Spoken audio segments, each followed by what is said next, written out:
Okay. The first question I got here is, at what age do you leave adulthood and enter into elderhood? The answer is, it varies. Young people who suffer traumatic injury or life-limiting illness often display elderish characteristics in the aftermath of that. The key is this: when do you first become aware that you are not immortal? And the arrival of grandchildren often is a signal to it's a reminder that you are not immortal. And as that awareness dawns, and you begin to value the intrinsic pleasures of relationship over the extrinsic satisfactions of achievement and material gain, you're becoming more and more elderish. You're beginning your journey toward elderhood. Good question. The question is, why does my body get old but my mind doesn't? Actually, you can see your body in the mirror. You can't see your mind in the mirror.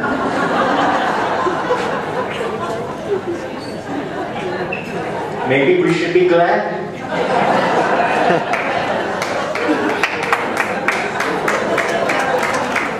The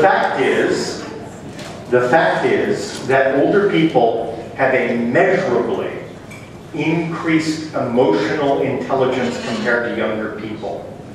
And your mind does change. You just can't see it, and you're inside of it, so it doesn't feel like a change. But you are emotionally far more sophisticated in your later decades than you are in your early decades.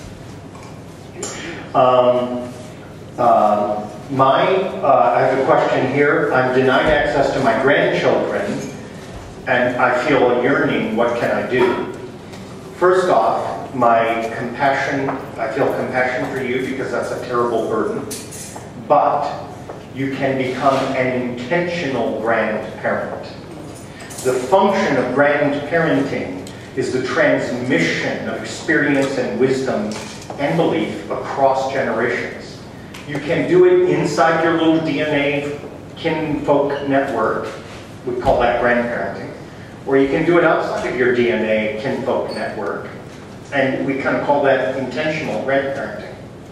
I'm actually not I don't have grandchildren at this time, but my wife and I have taken into our circle of compassion and love a one-year-old boy who's adopted by friends of ours.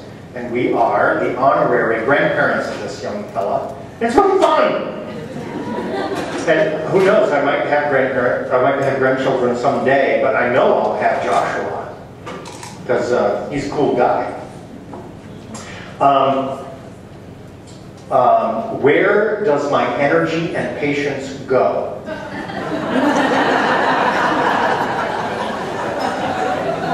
I'll say energy first and patience second.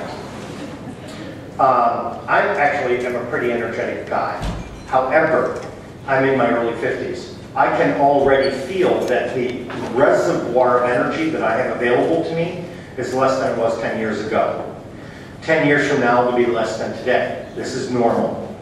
What it means is I have to become an expert at rationing my energy so that my energy is used to the greatest good. Okay? I no longer believe that I can simply go and go and go. I need to use my energy wisely. That relates to the second question, which is, yes, you should be impatient with situations where you are wasting energy.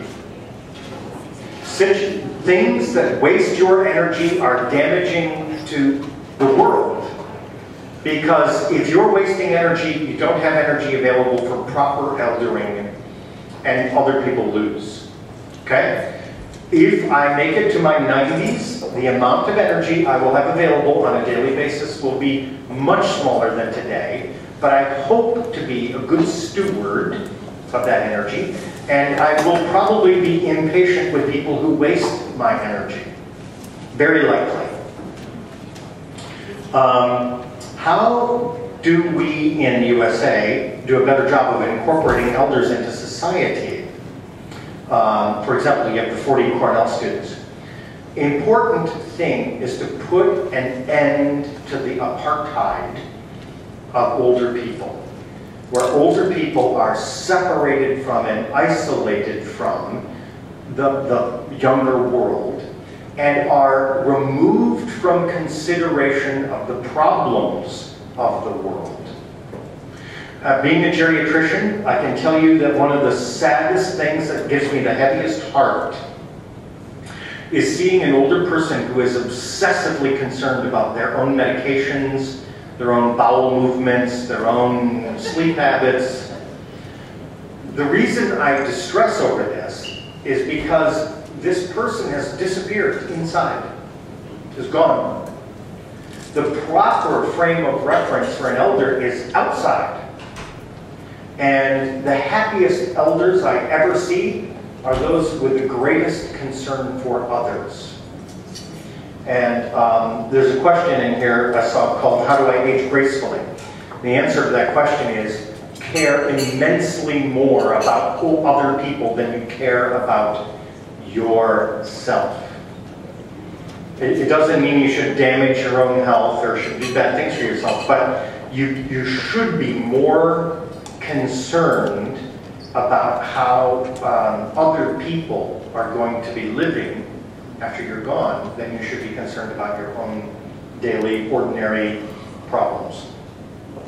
What's the best way to prepare for the void left behind when an elder of a family passes?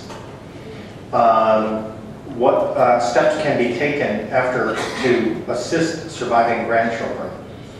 I think it's very important for elders who are able to do this to be able to talk about their approaching death in a calm, spiritual, meaningful way with younger relatives. It's very reassuring and educational for younger relatives. So you can model that behavior as an elder, as you approach your own death. And secondly, the generations turn, and the mantle of matriarch or patriarch should be firmly handed, properly handed to the next generation.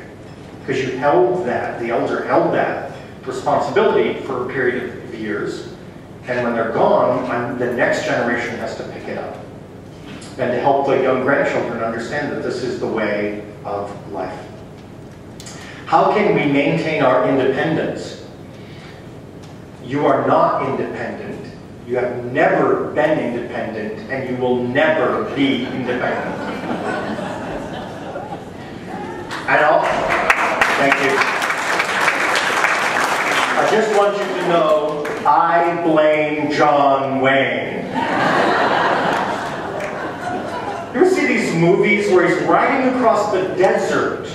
Like no water or food or anything for hundreds of miles. He's just got a saddle and a gun.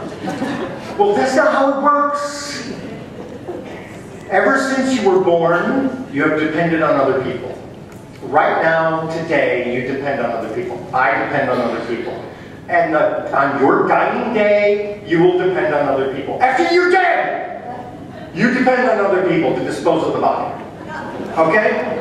Look, there's no independence. Here's what you're after.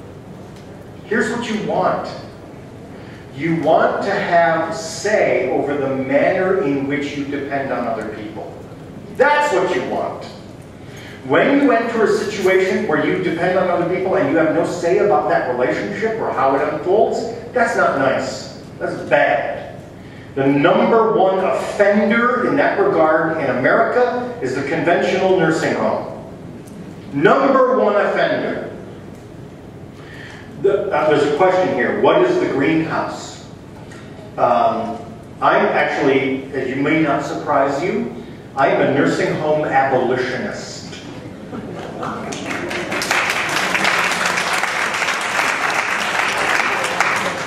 I'm an abolitionist not because there aren't good people working in nursing homes, because there are great people working in nursing homes. They're awesome. I'm an abolitionist because the system doesn't work. It causes older people to live in a way where they're dependent on others and have no say in the nature of that dependence. That's wrong. So the greenhouse is a model of care that provides for people who are very frail and would otherwise need institutional care, but does so in a house, in a community with just 10 other elders, 9 other elders, living together, where food is made and shared at a big wooden table, where every elder has a private room and a private bathroom, and where every scrap of training and knowledge of the staff is devoted to this idea. Listen, elders are meant to grow. Why is the greenhouse called the greenhouse? Because a one-word greenhouse grows plants. A two-word greenhouse grows people. We can reverse the legacy and history of conventional institutional long-term care. We can turn it around 180 degrees, and we can create a model that protects the autonomy, dignity, and privacy of elders whose needs compel them to leave their home and enter into a dwelling place they share with others. You following me? I swear to you, I will give my life to overcoming the legacy of institutionalization in America. I will give it everything that I have.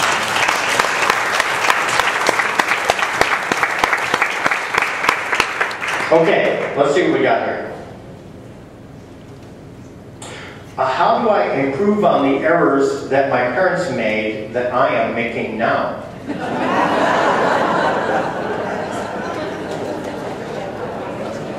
Okay, you want to know something? I get a question like that, and I'm not worried about this person. A person who is aware that history is repeating itself and those same dumb words are coming out of your mouth, that person's going to be okay. One of the virtues of elderhood, as I said before, is insight into the ordinary things of life. Hey, look! I'm doing that exact thing that my mother did that I hated! I'm going to stop. Because you have the power to stop. Or maybe you have the power to do the thing your mother never did, but you wish she had. That's in your power. That's in your power as an elder.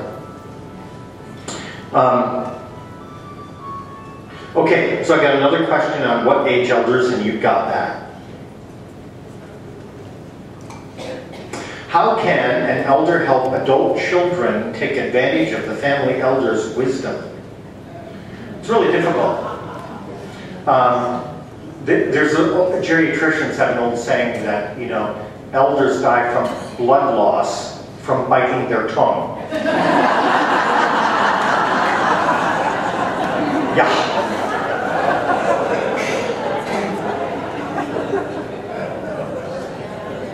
Get a transfusion down the hall. Here's the problem. Listen, folks. You spent decades drilling into them that they were supposed to be independent, that they're supposed to stand on their own 2 feet, they're supposed to solve their problems. Because American society defines that as a successful adult. To the degree that you raise successful adults, they're not likely to listen to you.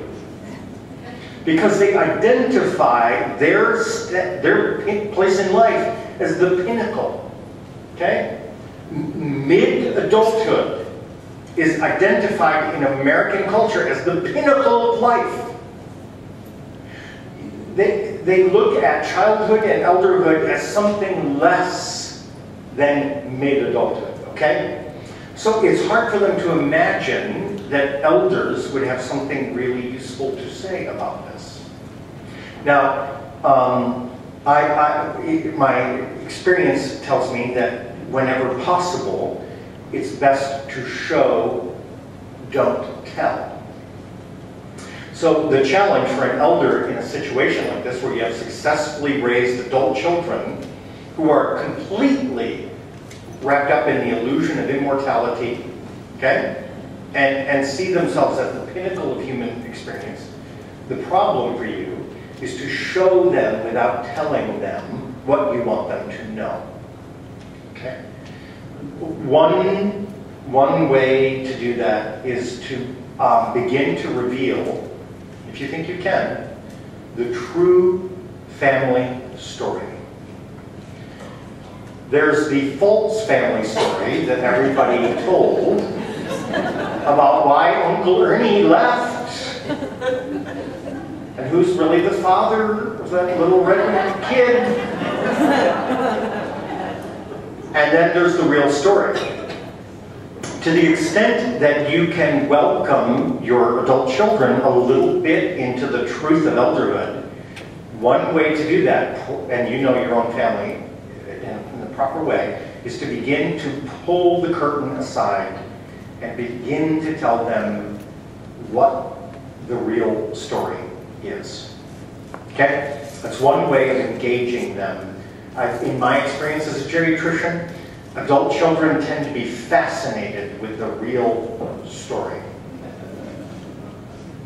And you can sort of begin to include them in that. How can we bring seniors together with school-age children more? And there's quite a few questions about this, and I can see where this community might suffer in this regard.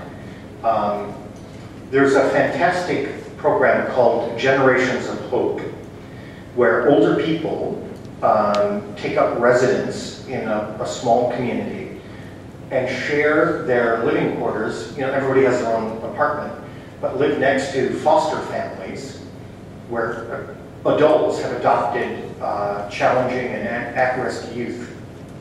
And the concept is the older people who live there become intentional grandparents to the at-risk youth and intentional parents to the foster families.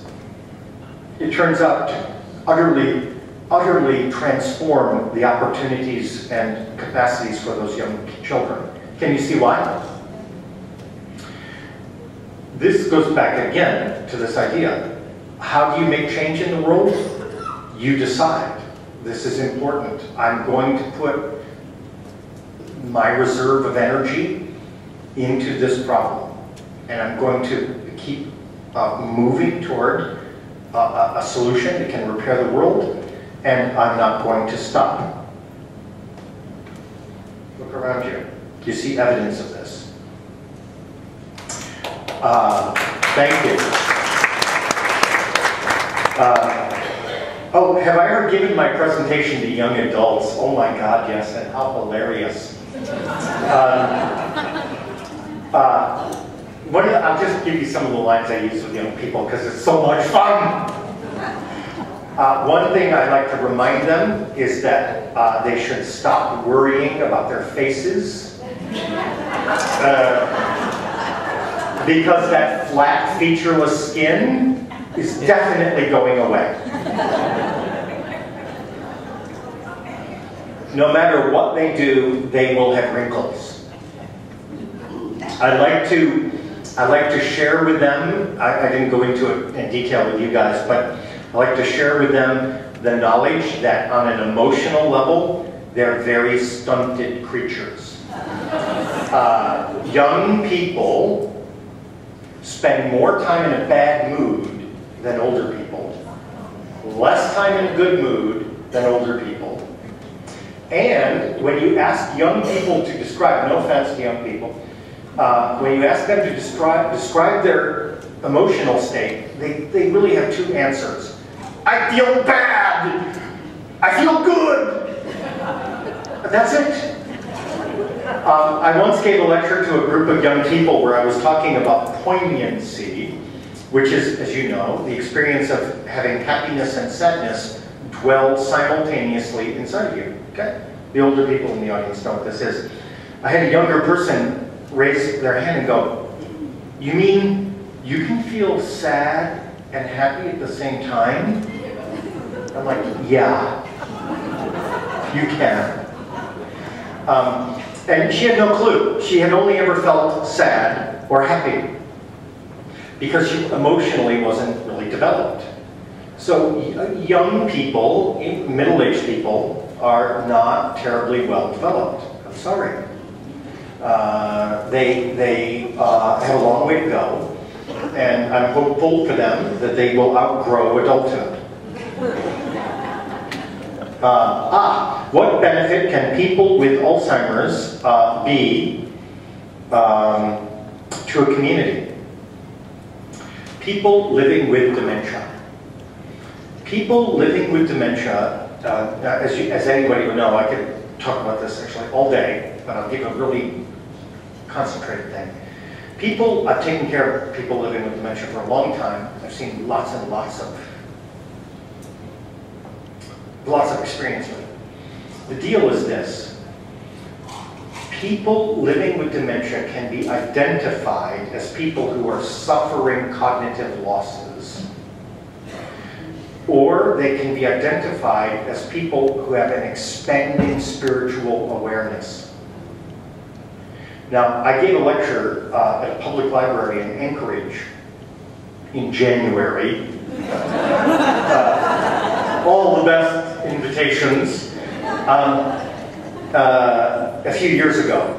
And it slipped out from me. I was talking about the tragedy of Alzheimer's. This was a few years ago. And a native Alaskan woman came up to me and said, Dr. Thomas, you know, in my village, we know that we have the elders, some of the elders are living with dementia, but we don't identify them as suffering. We see them as having one foot in this world and one foot in the spirit world. And I was like, wow, really? You know? And then she was describing how if an elder living with dementia says, oh, my mother's coming for me, you might have heard some things like this. The people in the village are like, wow, awesome.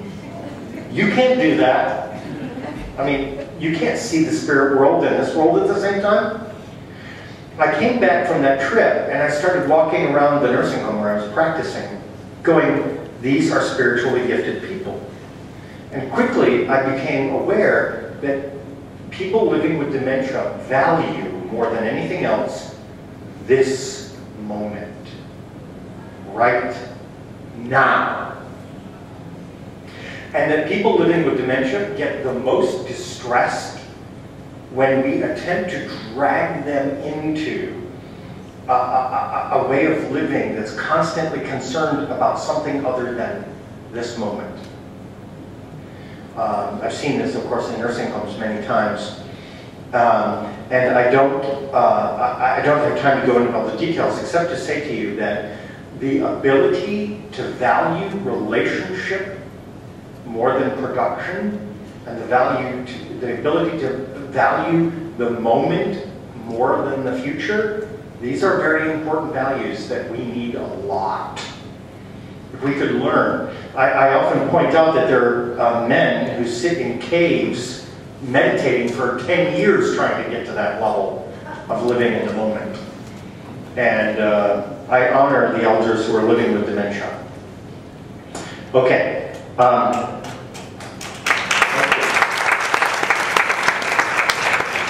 So if you see me passing through things, it's stuff that I've addressed, and we're coming down to the last few minutes.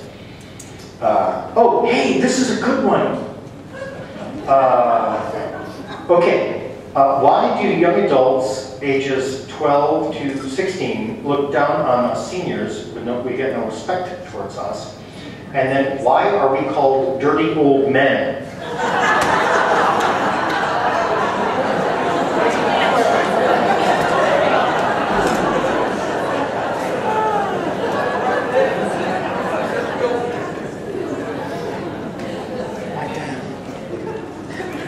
The answer to the question, in one word, is bigotry. Bigotry. When one group of people views another group of people as if they are one thing, and labels and stereotypes that group of people as if all these people are the same, that's the definition of bigotry. Why are we called dirty old men? I can tell you why. First, there is a diminished understanding of the role. I'm talking about older men here right now. The role that older men ought appropriately play in a culture as people who transmit wisdom. And we live, and anyone who watches television is aware, in a hyper-sexualized culture where the younger people map kind of sexual interest and desires onto older men that are greatly at odds, as the older men in the audience can testify, with their actual concerns. So a legitimate concern, for example, about the well-being of a young person and their life is instantly fitted into this narrative of predatory sexual interest, okay? And when that happens, the older person is cut off, the older man in this case, is cut off from any opportunity to offer thoughtful advice or wisdom, because we live in a bigoted, prejudiced, ageist society that filters every word and deed of older people through this distorted lens of adulthood. You following me? It doesn't mean there are not older people with bad intentions. I told you there's a lot of older fools and older people. I get that. The problem isn't that these older people aren't the problem. The problem is our society paints all older men, largely, in this way. And thus, in a terrible way, cuts older men off from the role of mentoring and advising and supporting young people, which is their rightful legacy. And I feel very bad about this, that our culture has done this. And I want you to know that repairing this is going to take us a great deal of time. Now, we're at 5 o'clock. What I love about you guys is you have way more questions than I got to. And I'll have to come back. Yeah. Thank you for having me. Thank you very much.